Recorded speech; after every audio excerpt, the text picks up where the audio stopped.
నమస్తే, మీరు చూస్తున్నది ఎస్వి ఛానల్. నా పేరు శ్రీనివాస్ కొమ్మన.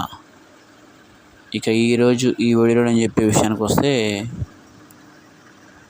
నిజామాబాద్ జిల్లా ఉమ్మడి వర్ణి మండల పరిధిలో మొదలైన వరి కోతలు. దాదాపు రాష్ట్రంలో అన్ని ప్రాంతాల కంటే ముందు 15 రోజుల ముందు ఈ ఉమ్మడి వర్ణి మండల పరిధిలో వరి కోతలు మొదలవుతాయి. అదే విధంగా ఈసారి కూడా అన్నదాతలు వరి పంటను కోత కోసే కార్యక్రమం మొదలుపెట్టారు. ఇప్పటికే పలు గ్రామాల్లో వరి కోతలు కొనసాగుతూ ఉన్నాయి. ముఖ్యంగా ఈసారి ప్రభుత్వం సన్నధాన్యం ధర 500 రూపాయలు బోనస్ ఇవ్వడంతో కూడా మార్కెట్లో రేటు బాగానే కొనసాగుతుందని చెప్పాలి.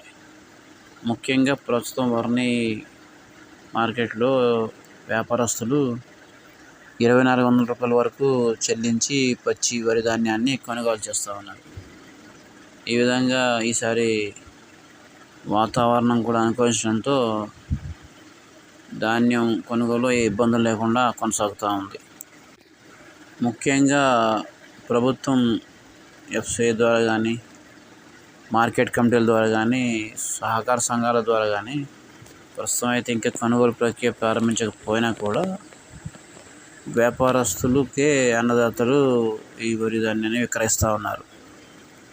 ధర కూడా ఎక్కువగానే పడడంతో ఈసారి అన్నదాతలకు ఏ విధమైన ఇబ్బందులు లేకుండానే ఈ వరి ధాన్యం అమ్మకం ప్రక్రియ కొనసాగుతూ ఉంది.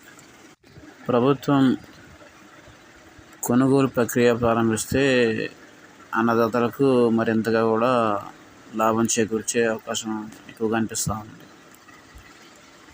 ఇలాంటి మరిన్ని వీడియోస్ కోసం చూడండి, సబ్స్క్రైబ్ చేయండి, షేర్ చేయండి, లైక్ చేయండి. థ్యాంక్ యూ, ధన్యవాదాలు.